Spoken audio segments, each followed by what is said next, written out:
I've got one really good memory that I think that has stayed with me forever. And I think this was when he was missing and he was still out at sea. And she took us down to the beach and we had to write messages it was just the three of us. We had to write messages in the sand to my dad. And we each had a rose. Yeah. And we had to write. It's like we had our own wee memorial service. Just us. With our dad, just knowing that he's out there somewhere. And we watched the waves take Take our messages to him. That was really nice. Yeah. Nice.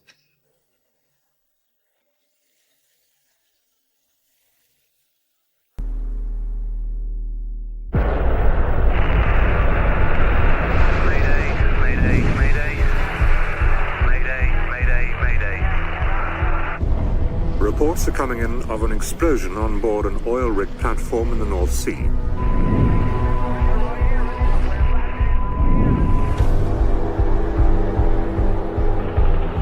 Fleets of ambulances and extra doctors and nurses have been standing by all night.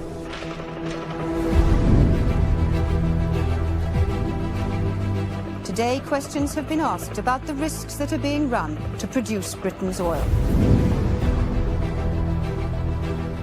The oil companies had been able to get away with too much for too long. What was happening around you on the platform? The platform was just disintegrating. It was pretty horrific. I looked around the corner slightly and it's just a sheet of flames. I went, what rig is Dad on, Mum? And she went, oh, Piper Alpha. That's when it hit me. I just screamed.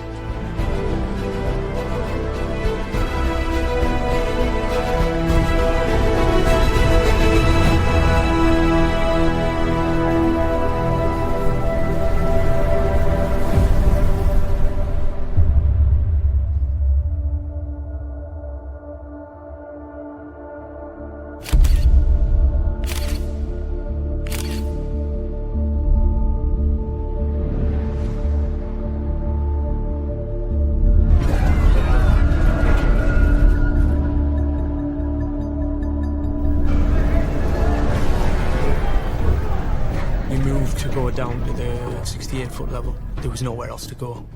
All of the routes had been blocked off. I was part of the group that went down the knotted rope. There was a route leading from the 68-foot level down towards the sea. But when I got onto the rope, it dropped. Only about 10 feet, but of course to drop any distance on a rope is quite an unpleasant experience. As I was being taken over to the silver pit, there was another major explosion.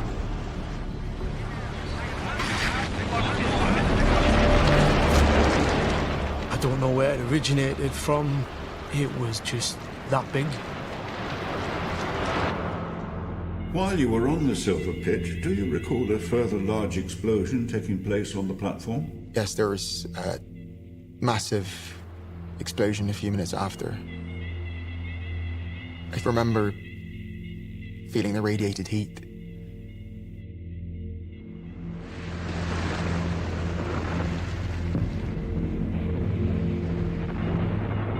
Alongside, we're 15 meters from the side, firefighting and rendering assistance.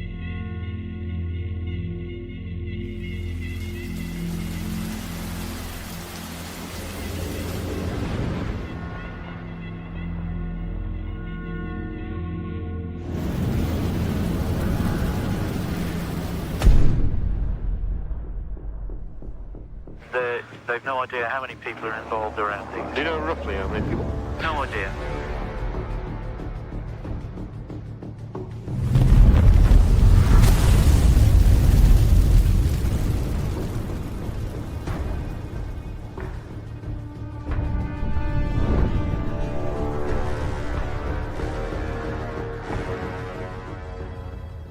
I just thought I was burning alive. I just took a run and jump off the helideck.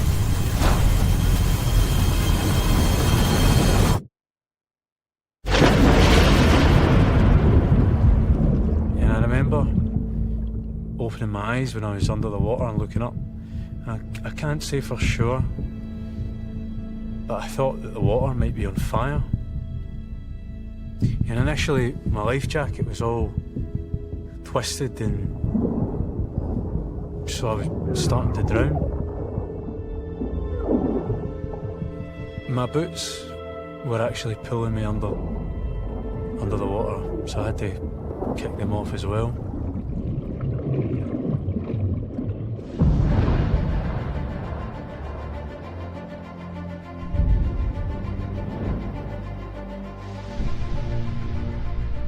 What was happening around you on the platform itself? I couldn't really distinguish between one bang and another. There was a tremendous amount of noise. I noticed at one point the part of the crane on the east side fell into the water.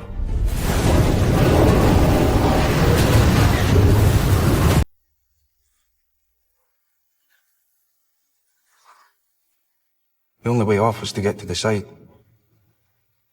To get to the water. We headed towards the east, just to see what would be there. We looked around the corner slightly, and that was enough. It's just a sheet of flames.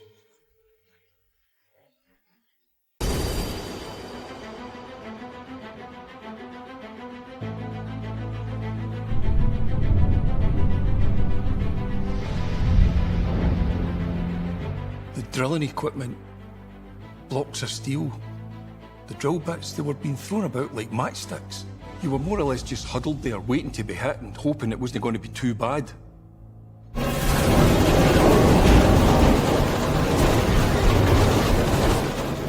went into the fabrication shop.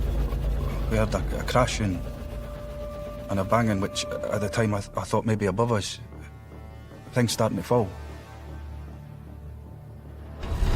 There was a steel table welded to the workshop flare, so we decided to go underneath there. The smoke was very bad. We were against the floor, just talking to each other, trying to keep each other conscious. That was when I felt the platform start to go. Just slightly.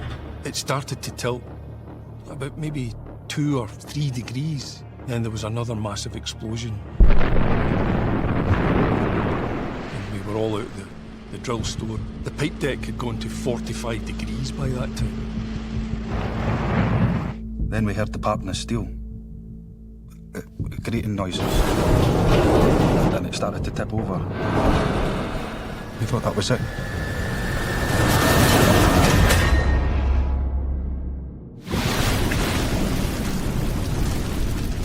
I saw someone from about here to Lord Cullen away from me. Did you go to his assistance? Yes. And he was spitting out water, and I think he was drowning. And I could see various boats in the distance, but they were miles away. Eventually, one of these fast rescue crafts came and picked 2 or 3 bodies out of the water and then went away again, and we were just floating and floating for ages. It seemed like an eternity.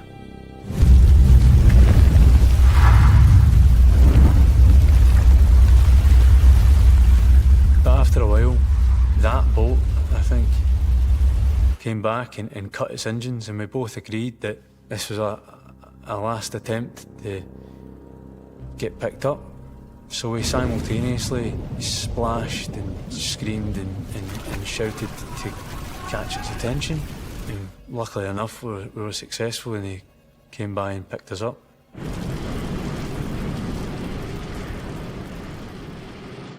Did you go back onto the pipe deck?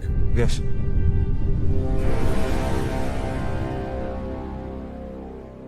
It was like you're at the centre. Everything around you was in flames. I remember we were crouched down on this deck, which was at about 45-degree angle. And I remember, I think it was Ian Fowler, the joiner, and he was standing on what looked like the jib of a crane. And he was beckoning us across the pipe deck up onto that debris, because he could obviously see a way over to the water.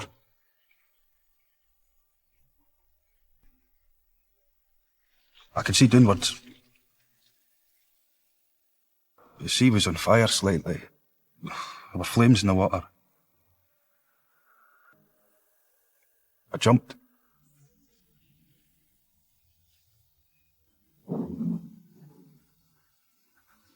Did you jump into the water? Yes. Well, they reckoned it was 150 feet.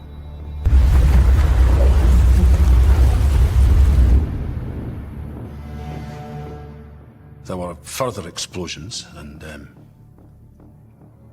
more debris was falling, and it was quite terrifying because there was nothing around about us. The whole thing was just disintegrating, and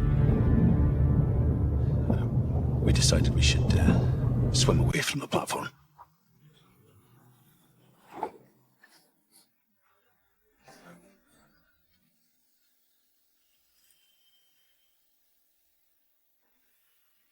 The RAF and the Coast Guard were saying that the platform was ablaze from sea level to the top of the platform. The only programme that was on air at that time, only news programme that was on air at that time, was Newsnight.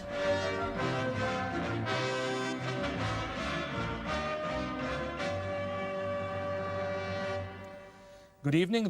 My producer and I phoned the producer of Newsnight to say this is a huge story. Since we've come on the air, reports have started to come through of a major rescue operation in the North Sea. It seems there has been a fire and an explosion on an oil rig with 200 men on board, and a major rescue operation is now underway. But I hope that on the line now is our reporter Jane Frankie from Aberdeen.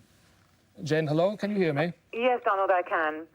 Details are still very sketchy, but according to the Coast Guard, the explosion happened about an hour and a half ago on the Piper Alpha platform.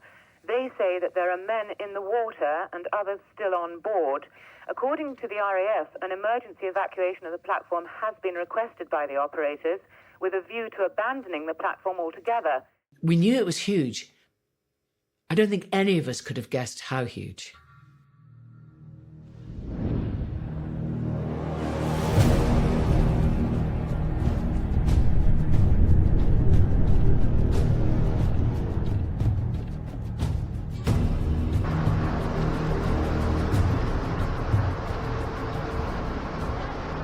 Can you say how long you had been in the water before you were rescued? I'm afraid I don't know. I didn't realise whether I was doing things fast or slow. Time was irrelevant.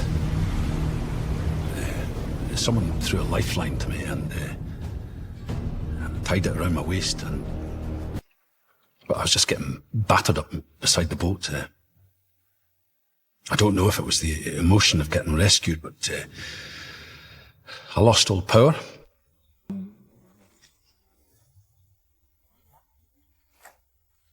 I saw a supply boat. It's impossible for them to see. It just missed me. I'm certain they were looking for survivors, but they never saw me. It was starting to get very choppy there. I think you were eventually picked up by a Zodiac crew. Yes. But I spotted a piece of debris about half a mile out, and I managed to get on top of it. So the top half of my body was out of the water. It was bitterly cold.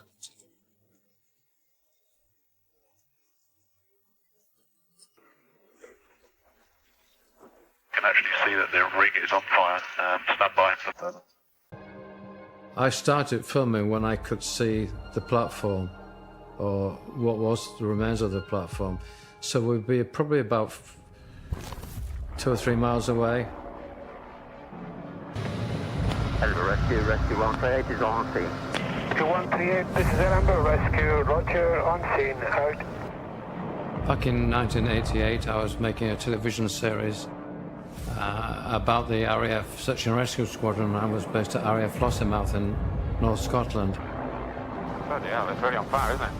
Yeah, they've got spread already.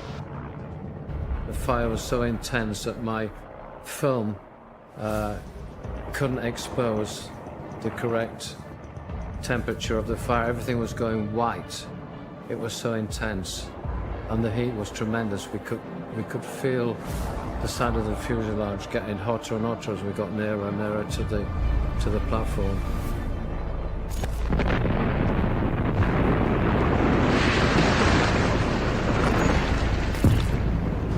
Can you see them on radar? Because I've difficulty seeing things in all this flaring light at the front. Okay, we're back on the radar.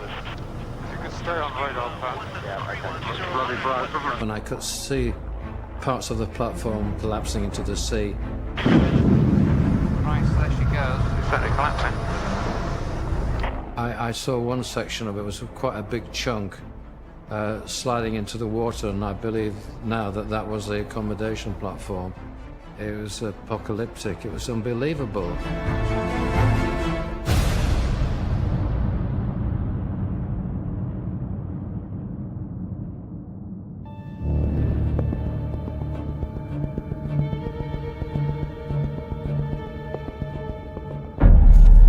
Rescue 138. I have made contact with the vessel Silver Pit, who now has 30-some casualties, including some injured. Check the feasibility of commencing the winch recovery of those people. Yep. He is moving closer to Tharos. He is a converted fishing vessel with a small landing area.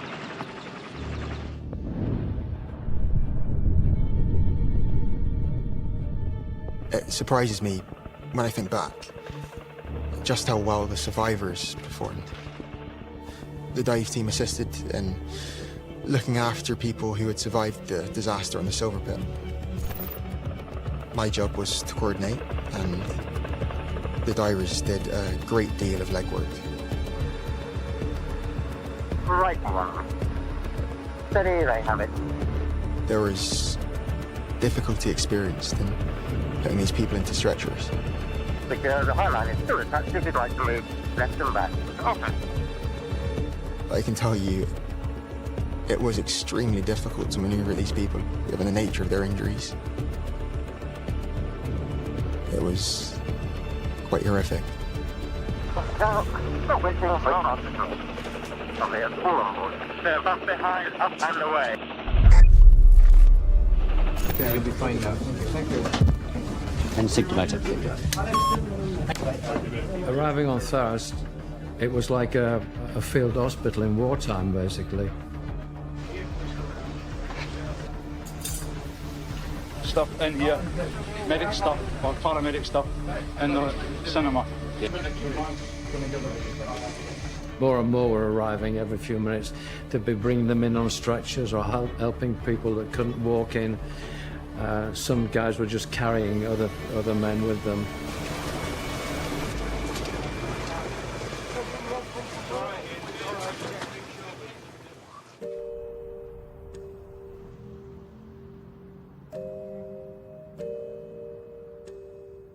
On the 6th of July, I was in bed.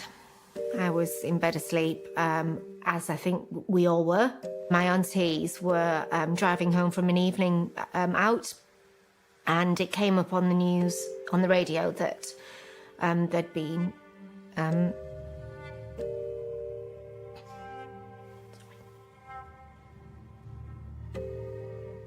explosion. Reports are coming in of an explosion on board an oil rig platform in the North Sea. The explosion happened on the Piper Alpha platform, which is owned by the Occidental Company and operates 120 miles northeast of Aberdeen.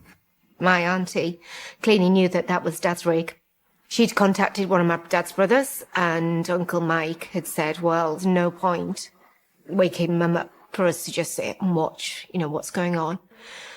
So that was the decision that they made, which clearly we're very grateful for, because we would have just sat all night watching and not knowing where Dad was.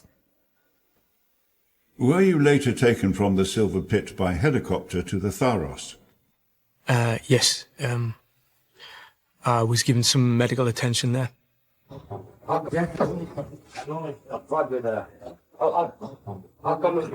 had a few stitches put into the cut on my hand.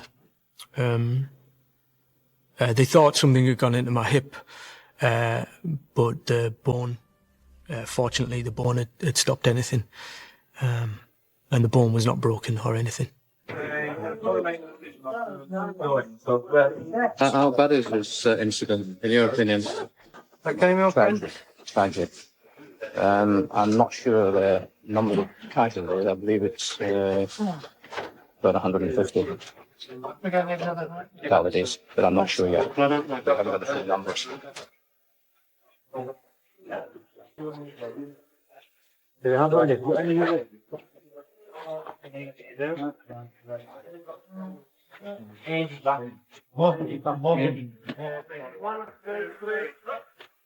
I'd burnt both my hands, my elbow, my backside. Both my feet were badly bruised, and every bone in my body felt like it was bruised, I still got a pain in my side, in my ribcage, just here. But I think that was partly due to jumping into the sea, going into the water, Rescue 138 Tharos, you are carrying one fatality, is that correct? We're now carrying 2. Understood, sir. And you have a task after that? I was dispatched to the helipad at Aberdeen Royal Infirmary, which is on a grass verge, really, in front of the main hospital at that time. And I was sent there basically to wait for helicopters. We assumed there'd be fleets of them coming in. We all expected mass casualties. That's what we thought. And so the hospital site prepared itself for the arrival of hundreds. I remember us all just waiting and waiting and waiting. At 3:20, nearly 6 hours after the explosion, the first survivors arrived back in Aberdeen, airlifted from the seas around the platform straight to the helipad at the Royal Infirmary. Fleets of ambulances and extra doctors and nurses have been standing by all night.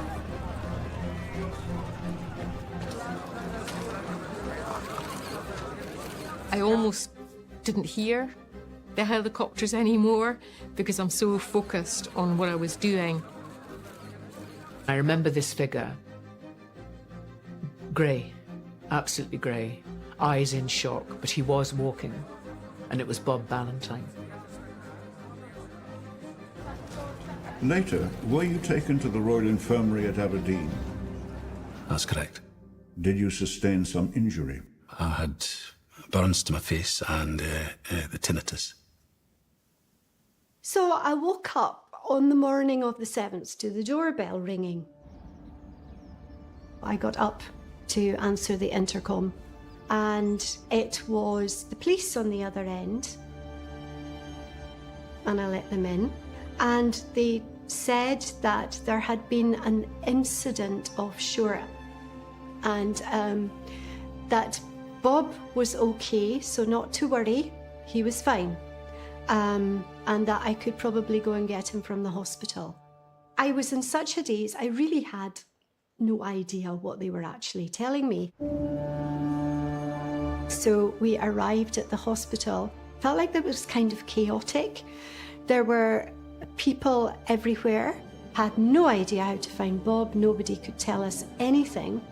And eventually, we actually found the little room that Bob was in. And he started to try and not explain, because it was only bits that were coming out, but that's when it hit me that something rather enormous had happened. And he was trying to tell me that I do remember him saying that they're all dead. It transpired that it was like the people that he knew best on the rig that he had left with.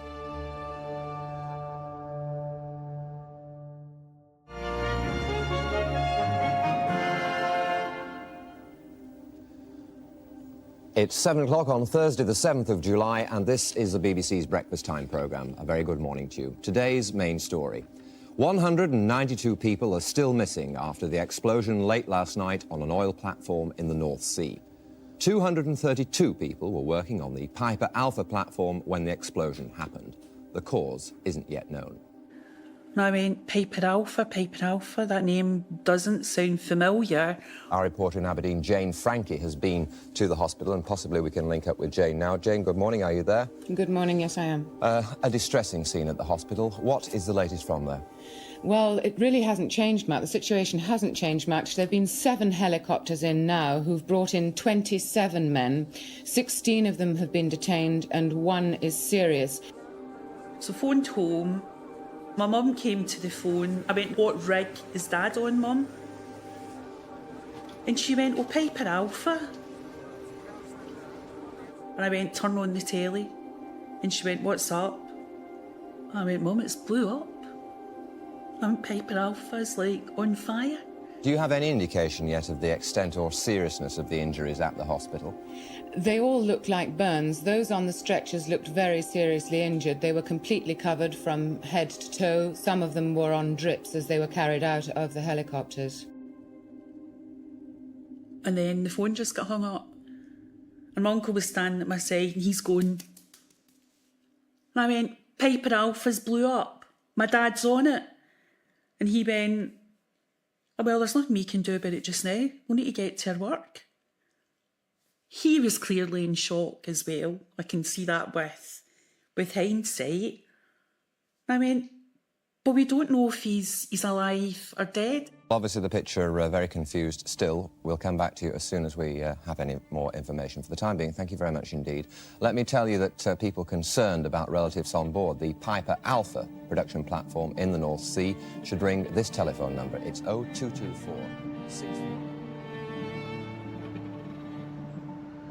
There was a knock at the door which woke me up, and it woke Mum up too as well.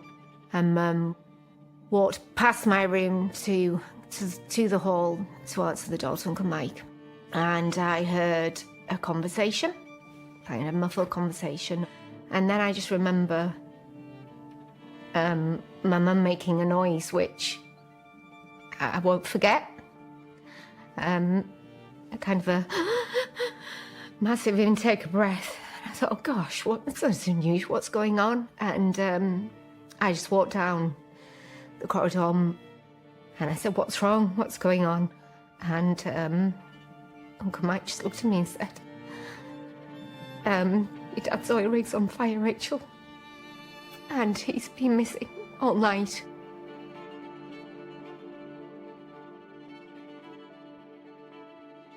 One of the rescue helicopters took me to Aberdeen Hospital. While I was in there, one of the chaps came in who lived in Aberdeen, there, Bill, and he asked me if I could do anything for me. And I says, I'd like you to phone my wife and tell her I'm okay. Off he went, and then he came back with a chap with the suit on and the clipboard and pointed out that he'd stopped Bill phoning my wife as he Occidental and we're in charge of things and we don't want misinformation going out. So Bill says, what do you want me to do, Jeff? And I said, I'd like you to go and phone my wife. And he said to the fella, he heard what he said, so you can bleep, bleep. And off he went. And that was the first time my wife had heard that I was okay, I'd survived.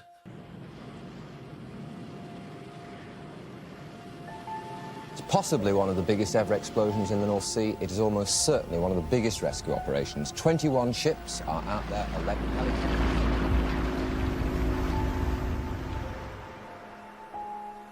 Many hours into the incident and after the sun had come up and we'd organised the evacuation of the seriously injured, we were transferred to the Tharos. We had to go to a supply boat first, and then from the supply boat we were lifted by a crane in what's known as a basket transfer onto the Tharos, and then after an hour or so we were evacuated by helicopter. Rescue 138, lifting, departing for Aberdeen. Rescue 138, Tharos, copy you, lifting for Aberdeen, thank you for your help and assistance, sir. When we got onto the helicopter, you felt safe for the first time that night.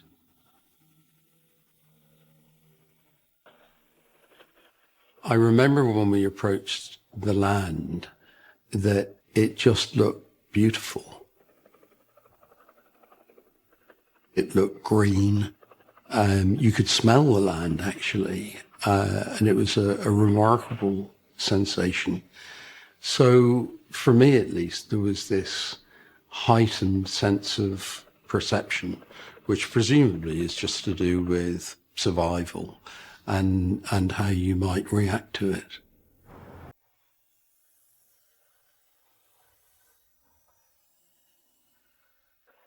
It was obviously very early in the morning. We were all still in bed.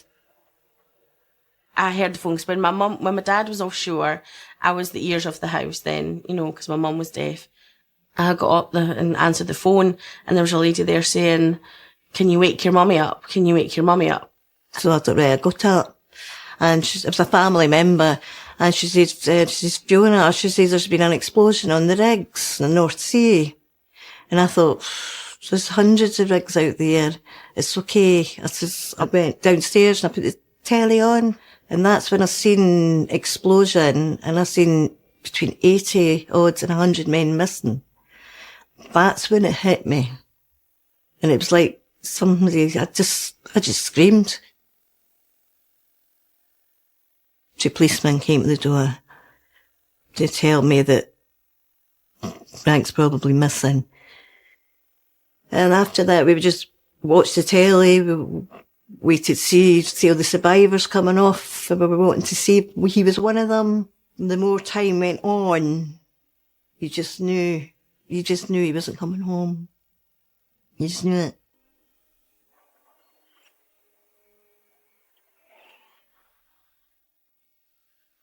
What I was aware of as the night drew on into the hours of the morning was that no more patients came into resus, that the helicopter noise had stopped. We looked at one another. Oh, what could you do? I can remember the moment when we were told there were going to be no more helicopters coming in. And it was families being told that if they hadn't seen their loved ones by then, they weren't going to.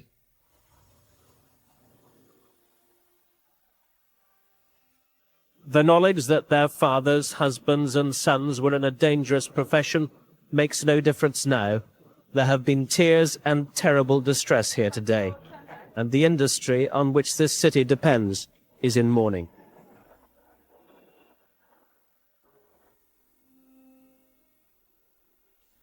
So that photograph there is actually the Friday night before.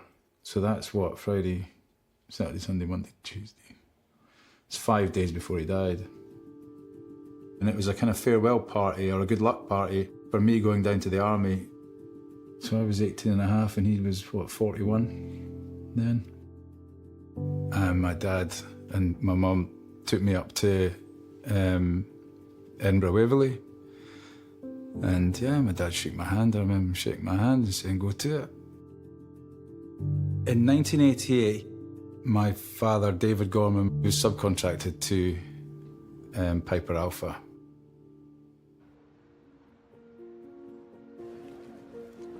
So basic training, you didn't get any access to newspapers, you didn't watch TV, you're in the army.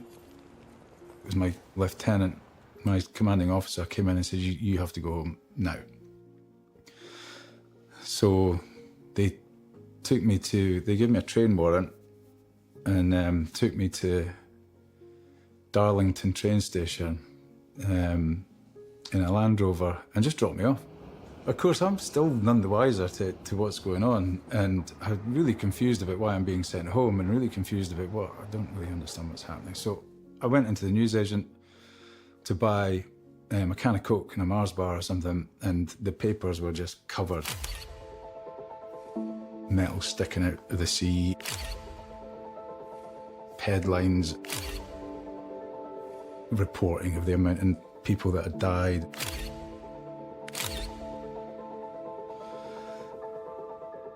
And honestly, I just knew right then that he was dead and he wasn't coming back. I just knew it straight away. And I just wept the whole way up on the train. And I'm 18 years old. And I was comforted by two old ladies who I've never seen since and don't know where they went, you know, who they were. I don't even think I managed to tell them why I was so upset, but maybe I did. I don't remember. It was kind of blank from there on in.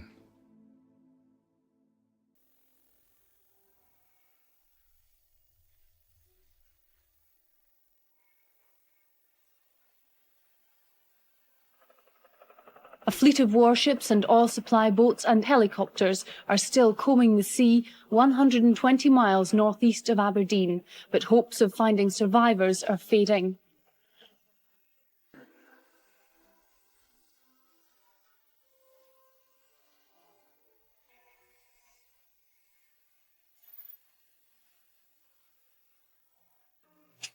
Mrs. Thatcher visited Aberdeen Royal Infirmary and spent over an hour talking to staff and the 22 patients being treated, many of whom suffered burns. How do you feel yourself now you've seen the people in the hospital? What does it make you feel? I think that they have quite a lot of information to give, which will be of help to see that similar accidents don't happen again.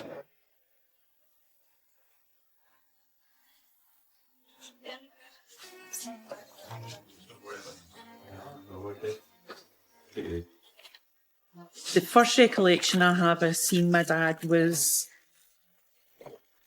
when he was like part of the media circus. Andy. I mean, he's got the bags on his hands.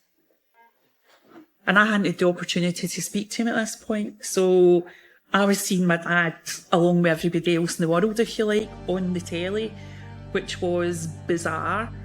Did you hesitate before you jumped? Did you just go for it? No, the decision was made for me. It was Russian. You know, it was fry or jump, so it was jump. We've been told that it was just a humongous sense of relief, just knowing he was alive. So most people on the rig wouldn't have had any chance at all of getting off? None whatsoever, no. You must be one of the lucky ones, then. You wonder why me? And what thoughts were going through your mind, like when you were in the war? Well, you obviously pray, you know, but you think about your family, your wife and kids, simple as that. What was the worst thing about the night? The worst thing you experienced? I would say the worst thing that you experienced was thinking you were going to die 100 times, you know. Andy, how old are you, Andy? Andy, can you look up? 48.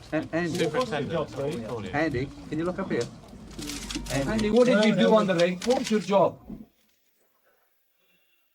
In the hospital wards this evening, some of those who were more seriously burned. These men found themselves jumping into a sea of oil, which had been ignited within minutes of the explosions.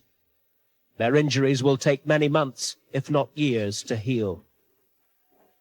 And how are the patients bearing up emotionally and psychologically to what's happened to them? Well, they've improved dramatically in the last 24 hours. And you've been in the ward and you've seen that they're talking to each other, socialising, helping each other. Their morale is tremendous, really. The least severely injured people are suffering the greatest psychological traumas. Perhaps they had more to think about and perhaps a little less to experience, but all of them were suffering psychologically to a tremendous degree.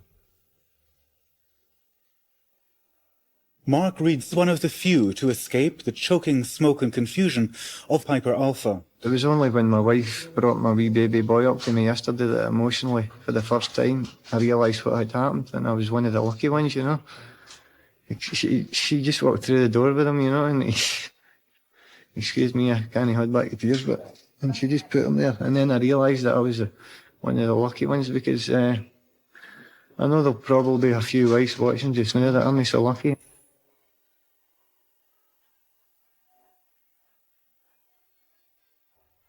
It wasn't until I seen photographs like this one that even although it's in black and white, it's more apparent just how severe those injuries were in the beginning and how heavily bandaged up he had to be. I mean, it's just surreal mentions for me as the baby at the time, now seeing things like Mark looks forward to reunion with his wife and son, and realising that I was that son. The pain that he's feeling is not just the pain in his burns, but the pain in his mind for having to actually recollect all of this in such a short space of time, so soon after all of this happening. He'd gone through this horrific experience. He was feeling really bad about being alive. He must have been living in absolute terror, constantly reliving some of the blackest moments of what he'd gone through and not able to switch it off. But very, very quickly, within a couple of days or so, he's thinking, this has been happening, that there was a whole lot of factors were contributing to this explosion, and they have to be brought into the open.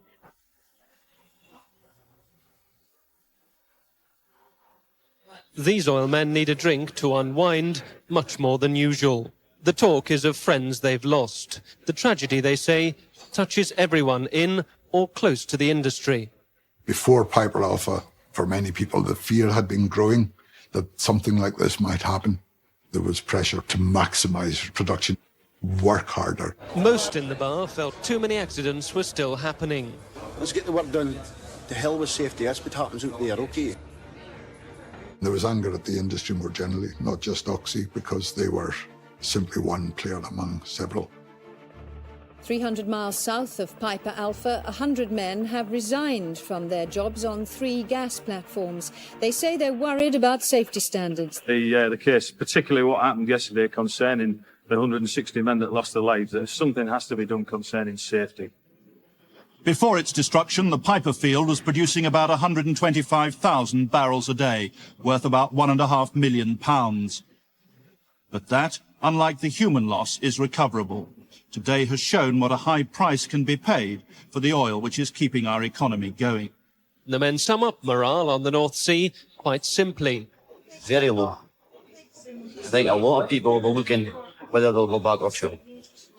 Obviously, when they come home, their wife's going to say, well, enough's enough.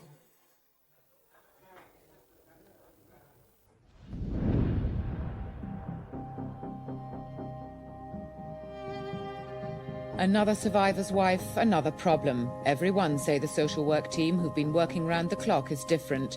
Sometimes it's a practical problem, quite often a financial one, and many, many times they're listening to the weeping of a widow. But the most important thing is the listening. The shock is beginning to wear off, and they're feeling that they need to see someone to talk through their problems, and practical problems, and also, just how they're having to respond to their feelings about what's happened. There was this dark cloud over Aberdeen at the time.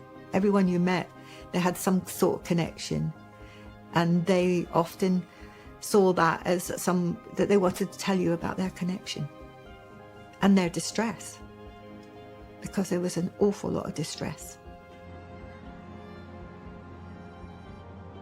It's a curious thing when you go through an experience like that. You want to be away from it, but also actually psychologically, you probably need to be back there. So I was drawn back to Aberdeen.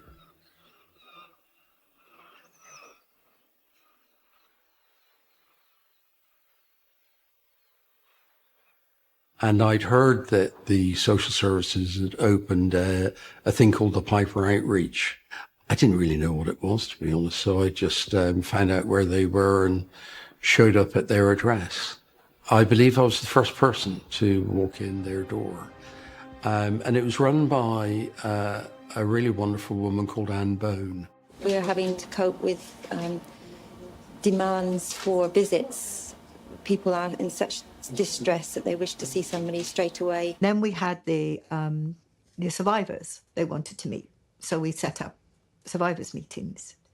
And then there was the widows group, and then there was the survivors' wives group. You know, when you think about the numbers of people that were involved on the night, you know, the survivors and all the families, and you think, well, that's a lot of people.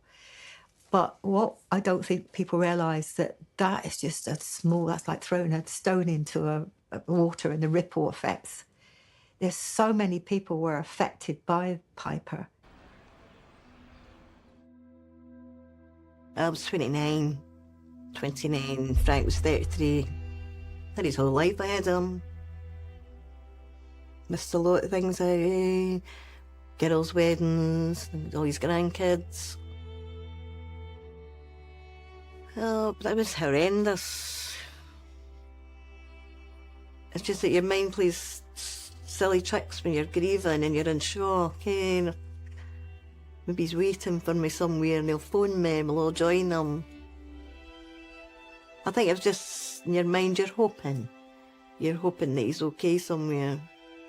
Cara used to tell me she had nightmares, and I'd ask her, what was your nightmares? And she says that she dreamed Daddy was coming in the door and he was covered in seaweed and seashells stuck to him. I remember the time I ran away from school. You ran away from school as well. Yeah. I actually thought I was dying myself, but I actually wrote a will. That's how bad it was. I felt Frank was pulling me up there with him.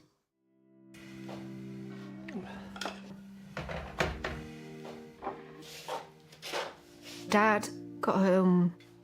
I suppose I was thinking, how is he going to cope with what he's just been through? Behaviour, without him realising, I think, was different. It was physically my dad, but he would be in a room but not be in the room. You know, Mum said that he'd go missing for days. And that went on for quite a long time.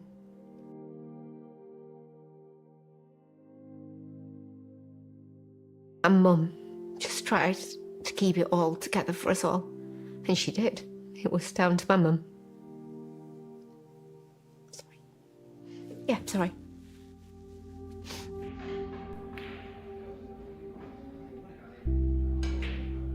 You get a feeling of, first of all, anger, rejection, and then total don't give a damn about nothing type thing, you know. People have forgotten me, you know. Maybe I should just have been killed and made it nice and tidy for them. But, you know, we're a bit of flotsam after it that is quite difficult to deal with. He absolutely had survivor's guilt, and that was apparent from the get-go. The phone was just going all the time. Fellow survivors, people who had lost family members whose bodies still hadn't been recovered. Could he remember seeing people? Could he remember where they seen them? And if there was anything that he could have done to ease the pain, suffering, mental anguish that families were going through, then he absolutely perceived that as a responsibility.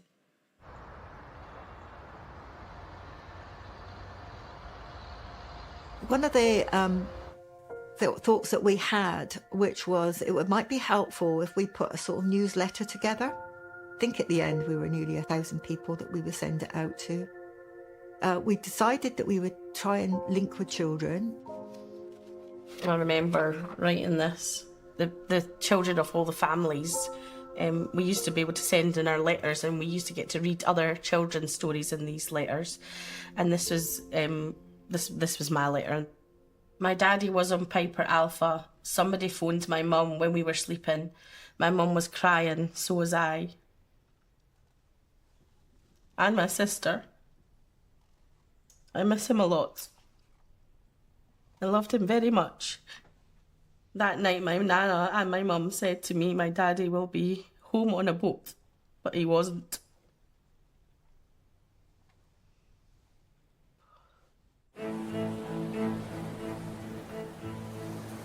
I worked for Frank Doran, MP for Aberdeen South. Many of Frank's constituents were people who worked in the industry, and many were those who were working on Piper Alpha. So on the one hand, you were in shock because everyone was in shock. But on the other hand, there was a job to be done. But the biggest thing, I think, was to focus on what next. What do we do about this? If we were ever to answer the question, how do we stop this happening again? Absolutely critical to understand what happened on this occasion. What was it that caused the disaster? Who made those decisions, and what were the consequences of the decisions?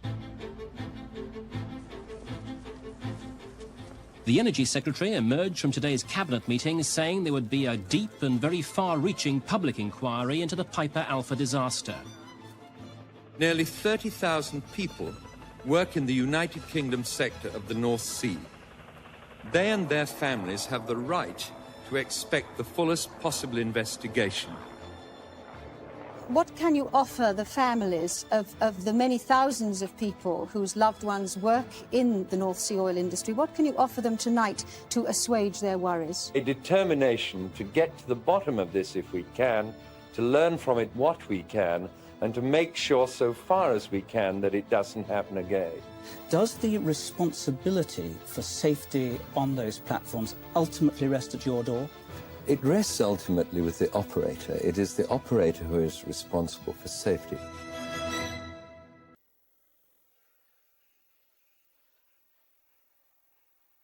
Fairly recently, we had just been appointed as the Scots lawyers for Occidental in Aberdeen. And when we arrived, it was all very, very sombre, and people were in a state of shock. And a lot of the people at Occidental had worked with these people who had died. But the main thing, as far as Oxy was concerned, was that they wanted to find out exactly what had happened and why it had happened, and learn lessons from it. Flags were flying at half-mast as Armand Hammer, president of Occidental Petroleum, which owns the platform, arrived at Aberdeen Airport. Well, I think it was my duty to come here. After all, I'm the chief executive officer, and the buck stops at my desk. Well, accidents will occur no matter what we do. But I think the record we have has been so good that we've done everything we could do to prevent accidents of this kind. We will do our best to get to the bottom of problems. I can assure you that we'll leave no stone unturned. Thank you very much, ladies and gentlemen.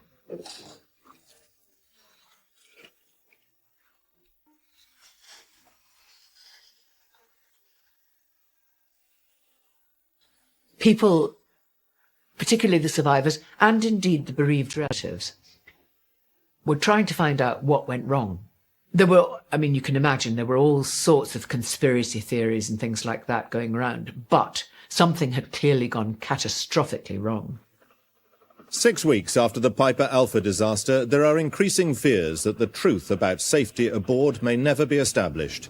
It's still not known what caused the explosion, which claimed 167 lives. The public inquiry into exactly what did happen will be chaired by Judge Lord Cullen.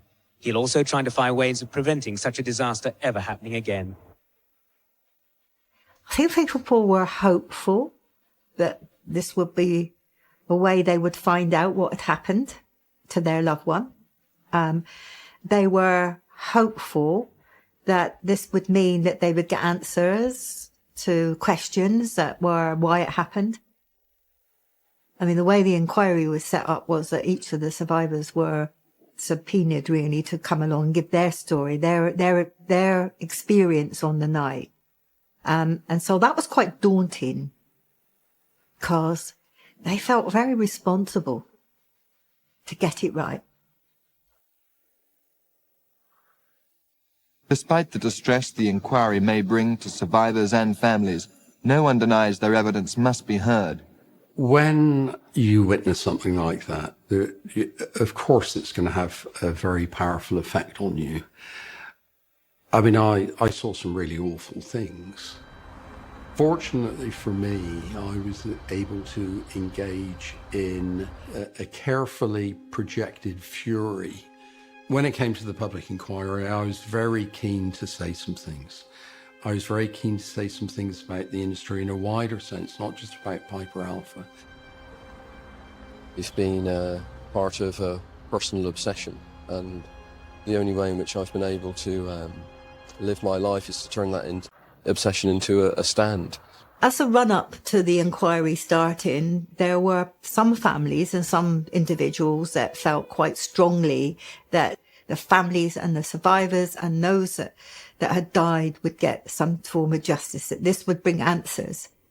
Occidental would be brought to rights, basically. Bob had been conducting his own, if you like, inquiry. He was fired up by this need to know what had happened. He really needed to know what exactly caused the disaster. And I'm not talking about who did it. I'm talking about what did the oil companies do? What had they been doing over a long period of time that could all have contributed towards this? There's been a lot said about the safety. What do you feel about the safety? To be quite honest, just now. Yeah. Sorry about it. What do you think of the reaction of the oil companies, Occidental, and the government in the wake of the disaster? I mean, the hypocrisy is coming across for them. It's pure hypocrisy. Why?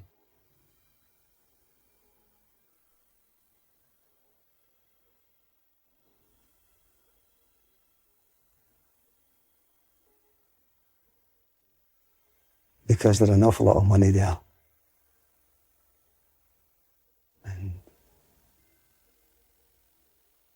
they've got to keep producing alpha to produce their profits.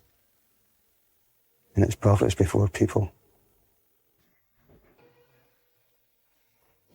You cannot fight a fire like that. You have to turn off its fuel, and that didn't happen. There was still a sense that this could happen again. There are still rigs out there pumping oil that are not safe. It wasn't just Occidental who was carrying on their business in this way. You were trying to get answers. You were trying to find out what went wrong. You wanted to find out who's to blame in all this. Was anybody going to be brought to justice?